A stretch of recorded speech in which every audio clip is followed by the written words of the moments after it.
You know, for the record, let me say that there will always be racial bigots in this country, in Africa, in Russia. For those who idealistically think or naively think that people will just get along, need to think again. I mean, all you have to do is read about the Tower of Babel or just a small tidbit of history, and you will see that mankind has always sought to separate themselves based upon differences. Sometimes language, sometimes hair, sometimes whatever. So as we pursue this show today, folks, I want to make sure you understand that I'm not begging anybody. My position on this is, okay, you got to accept this. There are certain things as human nature, survival of the fittest, right? There are going to be a-holes in the world. And you got to deal with it. I'm more about the business of how do you deal with it.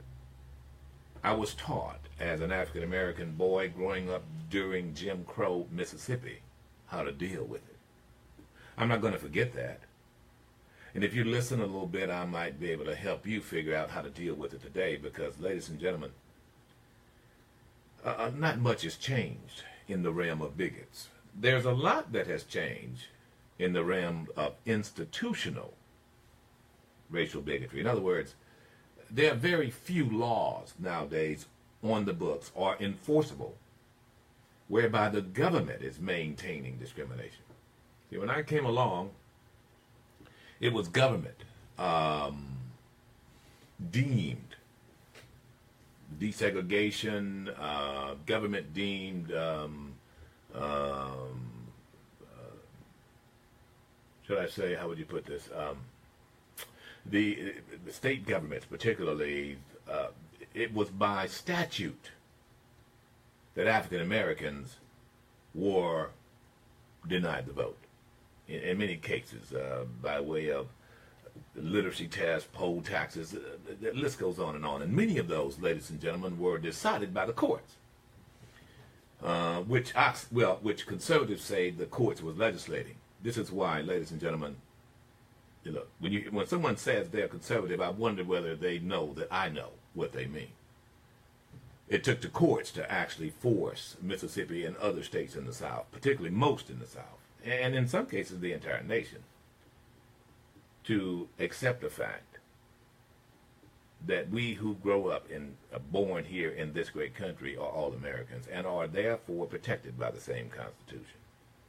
Actually, it was the Constitution of the United States and the Declaration of Independence that was second and third to the references of one Martin Luther King Jr. Of course, the first reference, being that he was a preacher, was the Bible. The most quoted book, or should I say reference thereafter, was the Constitution, and after that was the Declaration of Independence. All right, so although it is nice to think that, Dr. King went to the mountaintop and he had the dream about little black kids, little white kids. And it's noble to think that we the people stood for all people. The reality is that it did not and it does not in the minds of some people, some Americans, who choose to be racial bigots. Your task is to not let them impair you no matter what. See, because you have rights doesn't mean that there's not someone out there trying to deny those rights. I mean, that's what criminals do every day. Criminals deny people life, liberty, and the pursuit of happiness by killing people. I mean, you realize that it's not supposed to happen, but it happens. That's why the laws are there, and that's why, ladies and gentlemen, we have courts. We have a process. Now, all that said, there's irrefutable evidence right now that we have what I would consider as still some vestiges of institutional racism and bigotry. In other words, there are some laws, or the lack thereof, or the laws are not being applied as it applies to certain people. Such is the case with these 3 Kansas men who were found guilty, not of terrorism, but they were found guilty of plotting to blow up an entire apartment complex. You heard me right. They were plotting to blow up a mosque, an apartment complex full of Somalis, refugees. Now, these guys are from Kansas. Here are the faces here. I want to see the faces.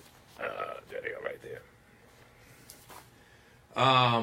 The men were not charged with terrorism, thanks to Jeff Sessions.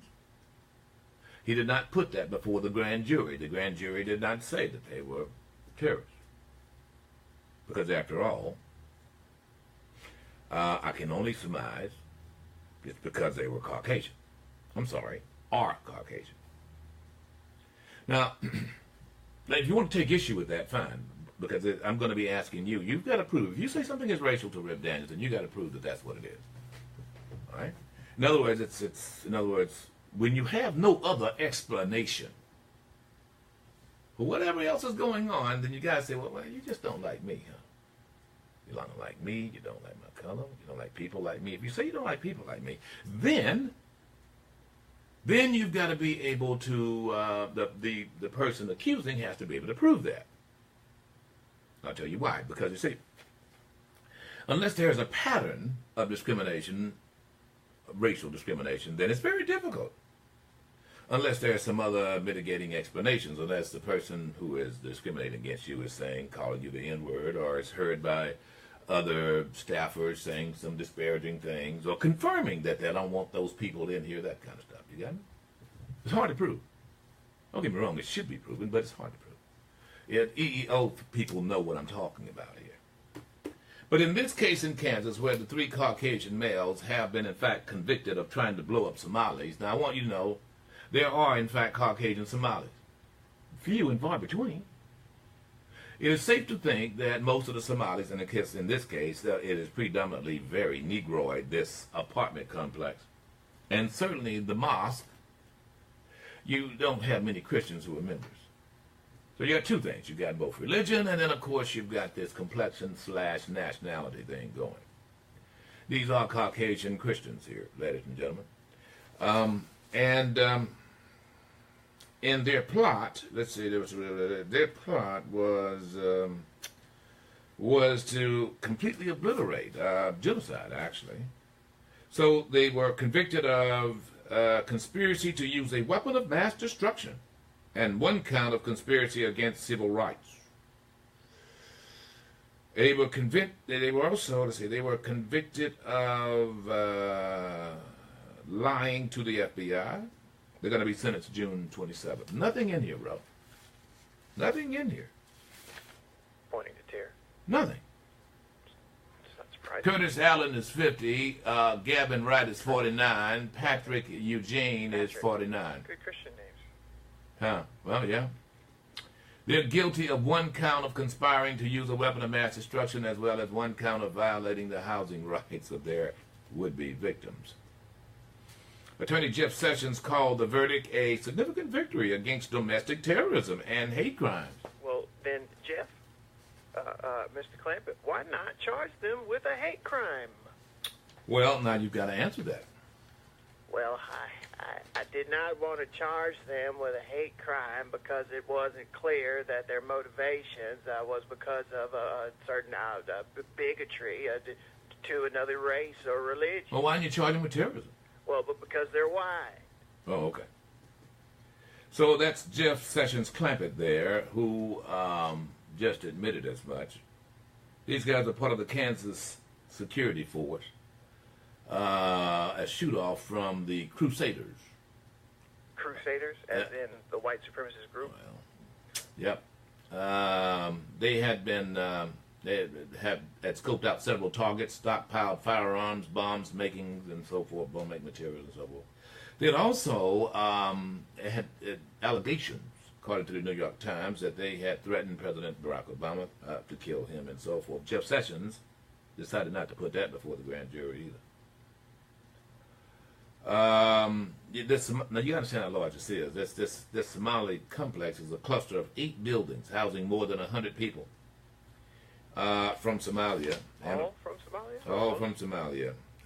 All from Somalia. East Africa and Somalia, it says here. All right, so what I just demonstrated to you, ladies and gentlemen, was in fact what I would consider as blatant institutional racism. And the administration's efforts to stop short of calling this what it is. And I can't think of any other reason except these are Caucasian men. Well, I mean, I could give you some examples of African Americans just recently who was charged with terrorism, making a terroristic threat. Remember the young man came out of the store there and said some things, and a terroristic threat, and he didn't even say Allahu Akbar. No.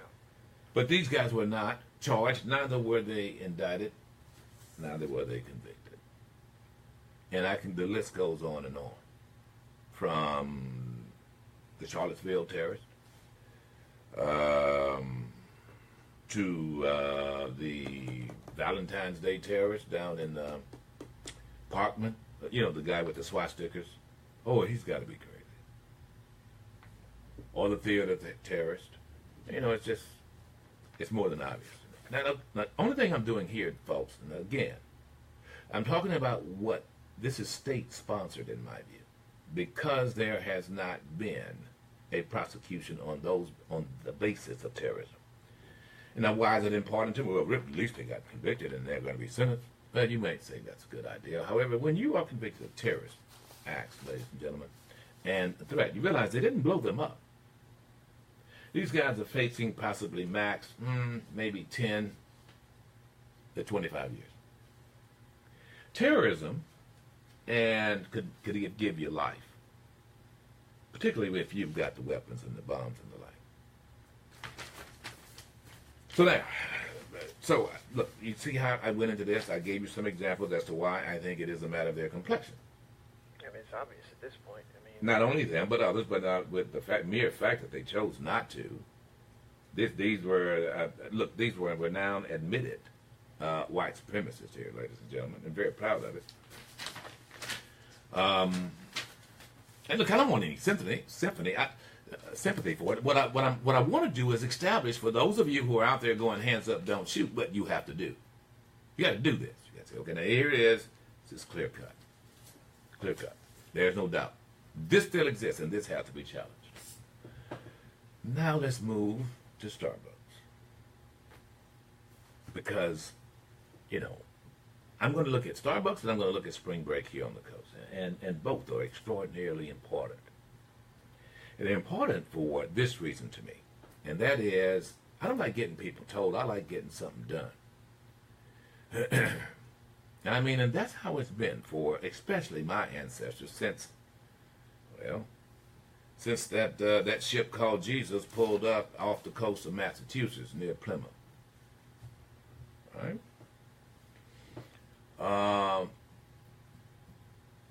You didn't know that, slave ship? Yeah, I know. Okay, all right. And so there's always been this fight. And I've accepted the fight. Primarily, my daddy told me, primarily because, he said, boy, you got the dominant gene, and inside your blood is nothing weak. He said, the weaker of your race died off. And when you read history, you realize that. And that doesn't mean that we're Superman. It does mean, however, most other complexions have a tendency to look at the likes of an African American as being somehow, we're supposed to be stronger, bigger, faster. Of course, we've proven that in many Olympics. They never give us credit for being smarter, and I think that is their folly. Because time and time again, they've been proven very wrong with assuming that somehow or another someone who can't survive in the midst of everything against them is ignorant. Get smart real fast. When you don't know where you are and don't speak the language and you're in a foreign land, trust me, to survive in that environment takes a certain kind of cunning and a certain kind of intelligence. And I have read of it. I have seen it there in Africa, big time. So I won't be belittled by some bigot thinking that somehow or another I fall prey to the bell curve. I prove them wrong every day by simply demonstrating that they don't know nearly about themselves like I do. It has to do with knowing your enemy as much as you know yourself. So, and you hear it periodically here on this show. But I want to go into this whole spring break and Starbucks thing with that in mind. And how to get something done and what exactly you get done. All right. Robin Roberts went on the air this morning. I'm going to get to Donald John and the Korean thing too before the show is over. For those of you who want to get into the national stuff, I will. I'm going to do that. There's no doubt about it. I'm not going to miss out. Of course not. And I'm going to explain to you how we arrived here, this whole Russian connection thing, and how now we've become a target, easy target for Russia. But I want to go to Starbucks. I want to start first with something many of you probably have not heard, and that is the 911 call. Now, Robin Roberts had the two young men on, a 23-year-old was on this morning. I listened very intently. I have a way of listening and have a complete blank sheet in my mind. It's that I don't have any formulated idea. You see, sometimes I think that we as Americans, it's not about being a racist. It's about suffering from blackism or racism or whiteism. I'm sorry. Whiteism is this thought that there's some monolithic thinking among all whites, and so consequently you want to rush in to defend it. You have a preconceived notion of whatever it is based on your complexion. That this white guy is just like me and he thinks like me, and that's just incorrect. Blackism is the same thing. You know, whatever it is, this is a black thing, there's a white guy, and so therefore this black guy thinks like me, and so this has got to be, I'm going to rush in to protect this black guy because after all, this black guy is black. There is, so look, it exists. I think that most people are not necessarily racist as much as they are whitest or blackest. I know it might sound a little simple, but I've seen it. I've seen it firsthand. There's, going back to my dad when he goes, well, something happens on the news. Ooh, I hope he's not a Negro. Same thing. Because there's an implication that this African American is like me, and so therefore, that's what I mean by that. No harm in it. No harm in it. Which brings me to what's being circulated now by Starbucks and others. Something called unintended racial discrimination. I want you to underscore that because you're going to hear that a lot.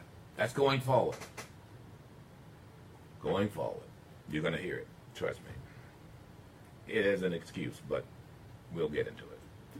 So, I want to start first with the 911 call. Listen very closely. Now, here is how this went. Young men went in. Actually, I'm going to get Robin Roberts to explain. I'll play her later. I'll play her later because she lays it out very, very well. Robin Roberts, our very own from Pastor Stan right here, Mississippi. They go in at about 4:35, right? And, however, in 2 minutes, the police are called. That's something that you didn't know. That's some information I didn't know. Going in, I'm formulating some ideas. They wanted to use the bathroom. Really? So within 2 minutes, from him, the first young man going in to ask to get the code to use the bathroom. Directly, as soon as he comes in. 2 minutes later. 2 minutes later. The police are called. And here is what the manager said. Hi, how may I help you? Hi, I have two gentlemen at my cafe that are refusing to make a purchase or leave. I'm at the Starbucks at 18th and Spruce. All right, please, I'll be out as soon as possible. Thank you. Bye. Mm-hmm. So, she said, and I just heard, they refused to buy anything. I want to play it again. They refused to buy anything and they refused to leave. Let's play it again. Let's see. Hi, how may I help you? Hi, I have two gentlemen at my cafe that are refusing to make a purchase or leave. I'm at the Starbucks at 18th and Spruce. All right, okay. So they're refusing to make a purchase or leave. 2 minutes. The young men at that time were sitting down at the table. So in 2 minutes, according to them, I tell you what. Now we're going to go to them because they're going to give explanation as to how, and this is of course their side of it, of how this all transpired. Here it is. Rashawn, how long was it before you asked to use the restroom? Immediately, as soon as I walked in. She's stated that they were for paying customers only, and I just left it at that moment. And the response was, you have to buy something. Yes. We're at the table. We sit down. We're just talking amongst each other. She then comes from around the register, walks up to us, asks if, she can help us with anything. Can we start with some drinks or water or something like that? When we have bottles of water with us, so, we're fine. We're just waiting for a meeting. We'll be out really quick type thing. And that was it. Approximately 4:35, you arrive for a 4:45 business meeting. According to 911 accounts, a call was placed at 4:37, approximately 2 minutes after you arrived, to 911. What did you think when you saw police arrive, Dante? It can't be it for us. So when they do approach you, what do they say and how do you react? Well, initially, as soon as they approach us, they just say we have to leave. There was no question of, was there a problem here between you guys and the manager? What happened? When you were arrested, did they tell you what you were being arrested for? No, not at the time. We wasn't read any rights. Nothing. Just double lock, handcuffs behind our back, and escorted out and put into a squad car. Okay, so they arrived, the police arrived and said you have to leave. Now let me see the hands of those who feel this was a police matter. Anybody? I see a few. So you think this was a prime example of law enforcement dealing with another African-American male wrongly, and the police need to be taken to task. They should not have put these young men in handcuffs and the like. Well, look, I welcome you to call and explain that. The police were called there. They were called there by the manager and said that these men refused to leave, which basically is trespassing. So upon getting there, then the police is going to do one thing. They're going to say, look, you got to leave, in which I think Dante said that he said you got to leave. Now, he didn't say that he refused to leave. I'm waiting to hear that. By the way, they were accompanied by a lawyer who interjected several times that you've not heard from him. And so Dante said, well, you have to leave, and it seems to me that at that point then either you leave or you don't leave. Now you guys follow, you watch it, we have it on our Facebook page. So I asked myself, okay, so what would I do in that case? All right, Whitlock, so police arrived, 2 minutes after you get there, tell you got to leave. What do you do? I would have asked why I'm being asked to leave. Mm-hmm. I think that's legitimate. I didn't hear neither of the gentlemen say that they were. Robin asked whether they were told, and because 2 minutes, yeah. 3 minutes into a trip at a cafe, I mean, that's not very long. Yeah. There was conversation. We could not hear the conversation. It wasn't like they just walked in and put the handcuffs on. And I actually, Deontay did, in fact, say something. Yeah. They were trying to explain, that they were there for a meeting. They weren't just loitering. And that conversation actually went on for about 10 minutes with law enforcement. With law enforcement there.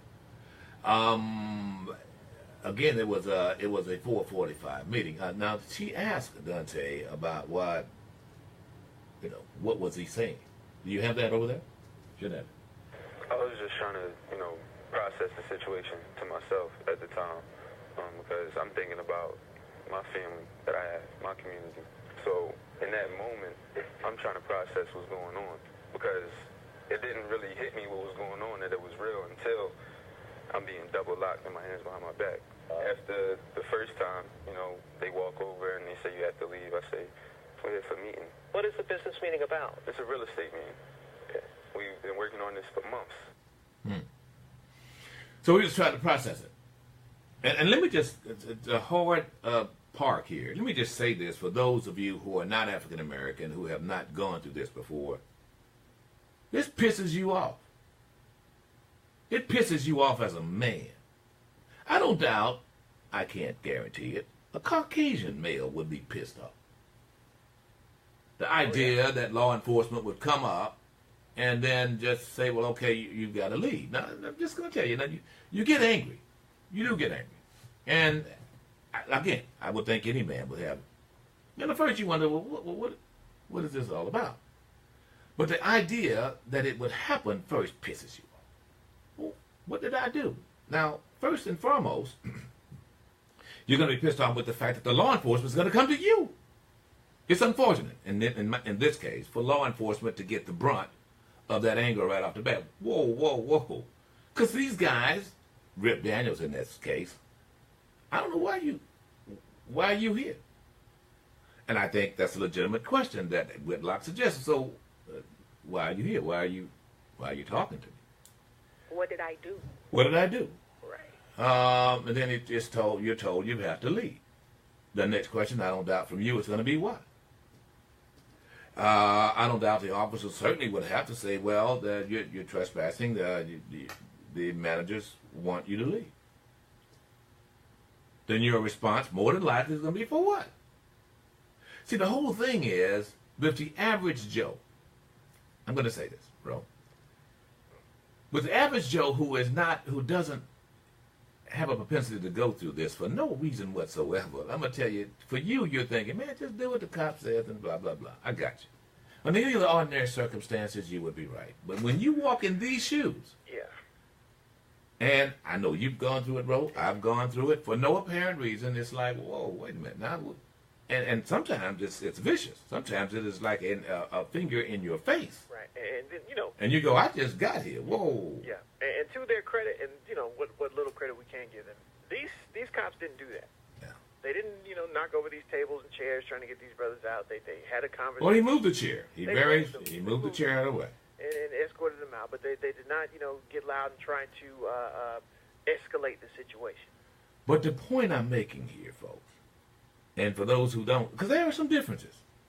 If I know I've got a tremendous amount of Caucasian listeners out there. I know I do, and I appreciate it. But just take this from me. I've not walked in your shoes. You have not walked in mine. But as an African American who has African American children and grandchildren, and who has seen this even in the midst of my African American father, trust me, there is a difference. There's a difference in how African Americans are treated, and the frequency to which we interact with law enforcement, for whatever reason. Just cause, not a just cause. And in that segment, in dealing with law enforcement, is critical. Especially now, you've seen it often involving law enforcement, and the fact that in some cases, some of them feel that any movement by an African American is a threat to them.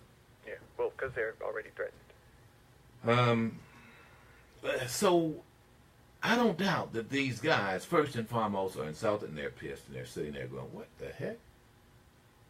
And you got to wrap your mind around it. That's what he was saying. I'm wrapping my mind around it. Oh, I'm trying to process it. Wait, I came in here inside Starbucks.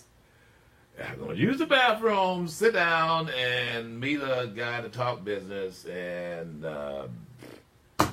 now I'm dealing with law enforcement and being asked to leave. It's insulting. Yeah, especially in the context of this thing. Those guys are trying to go for a business meeting. It's significant to them. And to have this turn into that was, Yeah. All right. So, here's my question for you. Up to this point, for what you've heard, prove that it was about race. Prove that the manager and reported it because of their complexion. Prove that the cops dealt with them the way they did. He handcuffed them guys. And let me say this too. Every time I've been handcuffed, there is always this thought of, look, when a man's hands behind his back and all of his privates are being exposed, you're vulnerable. No man's going to feel good. And let me just tell you, some of you young thugs who get accustomed to that and think that somehow or another it's a perk thing are just stupid. That face down handcuff and your forehead in the sand, that ain't nothing to brag on. And when you get accustomed to that, oh yeah, I'm going down again, and you do songs about it, it just makes me think just how truly naive and how weak you really are. The idea that another man can lock your hands up behind your back, that's for a real man. I'm going to tell you, bro. That's when the fight starts. I'm just going to tell you, don't get me wrong. It's better to acquiesce because your fight is not with them. Your fight is in court. There's no doubt about that. But never once think that you feel good about it. Never once think that any man, especially a man who's done absolutely, positively nothing wrong, is just comfortable with that. Number one, it's insulting. Number two, you're vulnerable. And you here you are, it's a man thing. You look in his eyes, he looks in your eyes, you got to turn around. Yeah, man. You've been there. Yeah, well, yeah. And then I have personally, but that really takes me back to 2006, Jesse Williams, man. Let me tell you something. Let me tell you, you at that point, your ability to defend yourself is diminished by 90%. And then you take that walk to the back seat. You know, and of course there's the humiliation coming out. You got the people watching it. Now there's some who would see this as, oh, another victimization. Oh, I'm going to get paid. To me, you're the ones, I think, who are just sitting on the sideline going, it's worth this. Their dignity being belittled is worth this. Oh, they're going to get paid. All it takes is... I didn't see that in these guys. These guys didn't go there to get paid by way of some lawsuit. Lawsuit doesn't make anything right. No, they were going to try to start something bigger than a lawsuit. I'm not through. Because, yeah, we've got a lot of fish to fry here. We'll be back. The Almanet Hotel and Bistro is your place for live music and entertainment, special events, and delicious mouth-watering Cajun Creole